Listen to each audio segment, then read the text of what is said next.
সমষ্টিৰ মানুহ আছিলে গতিকে আমাৰ এইটো একেবাৰে সন্দেহ নাই আমি নোৱাৰিছোঁ যে বিজেপিৰ লগত আছে এইটো একদম সত্য সত্য ৰাইজ আজি ৰাস্তা পদূলিৰ কথা কয় আজি চাওক আমি এটা ৰাস্তাৰ কথাই কম তাৰ ঘৰৰ পৰা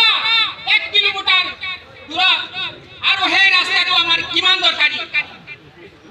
আমাৰ ইয়াত এখন স্বাস্থ্য কেন্দ্ৰ আছে তাত আমাৰ এখন মাৰ্কেট আছে তাত আমাৰ এখন স্কুল আছে তাত এখন আমাৰ আদৰ্শ বিদ্যালয় আছে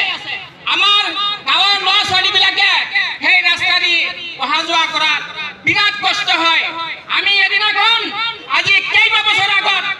আমি সেই ৰাস্তাৰ পানীৰ ওপৰত থিয় হৈ আমি কিছুমান কথা হয়তো কৈছিলোঁ সাংবাদিকৰ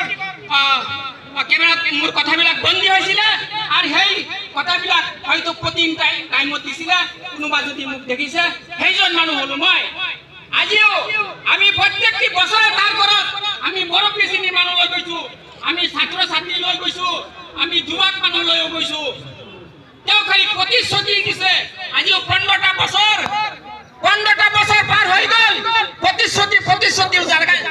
জাগাতে থাকি গ'ল আজিও ৰাস্তাটো জৰি হৈ আছে বাৰিষা কালত আমাৰ ল'ৰা ছোৱালীয়ে স্কুলত যাব নোৱাৰে আমি যদি হয়তো এজন চিৰিয়াছ ৰোগী আমাৰ যদি হয় আমি সেই ৰাস্তা দি আমি যাব নোৱাৰি আমি নিজে কান্দত আমি বেমাৰী লৈ আমি নিজে স্বাস্থ্য কেন্দ্ৰত গৈছোঁ ডাক্তৰ মাজত বিচাই আজিও সেই ৰাস্তাটো জৰি হৈ আছে আমি এই অনুষ্ঠানৰ যোগেদি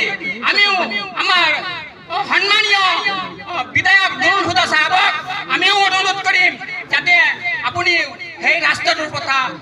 অলপ মনত পৰে মই আৰু বিশেষ নকওঁ মই এইখিনিকে কৈ মোৰ চমু বক্তব্য সামৰণি মাৰিলোঁ খুদা হাফেজ